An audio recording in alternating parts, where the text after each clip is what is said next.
একটু আড়াঘুষা করছি ভর্তা।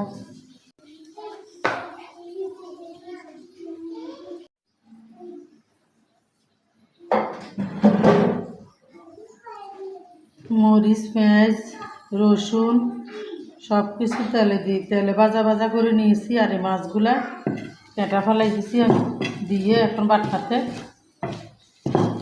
একটু বাটি দিতেছি।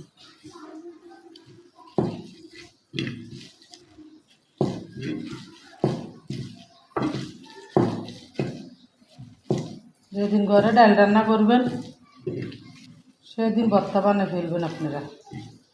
এইরকম মাছ দিয়ে ভর্তা বানিয়ে ভাত খাইতে এত মজা যে লাগবে, দারুণ। এটা হচ্ছে যে 1 নম্বরে দারুণ একটা রেসিপি।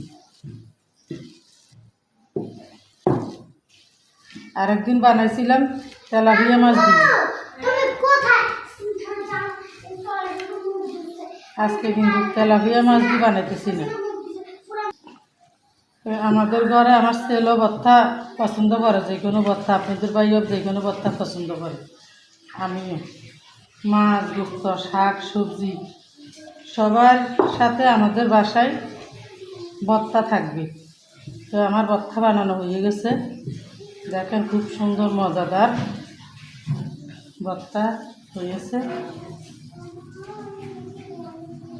আমি এত মেকিং করি নাই, একটু আড়াঘুষা করছি ভর্তা।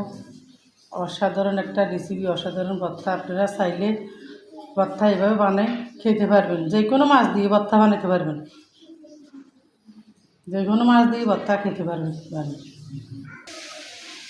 দেখেন বাটনাতে ভর্তা বানানো কি সহজ, ভর্তা বানানো তাড়াতাড়ি হয়ে গেছে ভর্তা।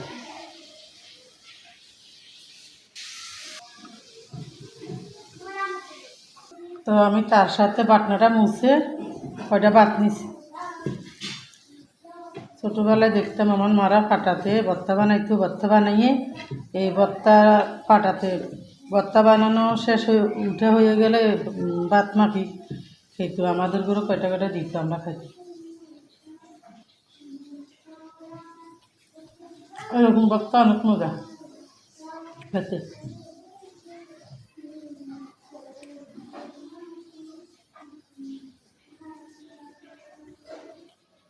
আর ওগুলো হচ্ছে যে বাদাম ভর্তা, ওগুলা শুকনো মরিচ দিয়ে বাদাম ভর্তা বানাইছি। আসলে ভর্তা ভাত মাছ গোস্তর উপরে, মাছ গোস্ত ফের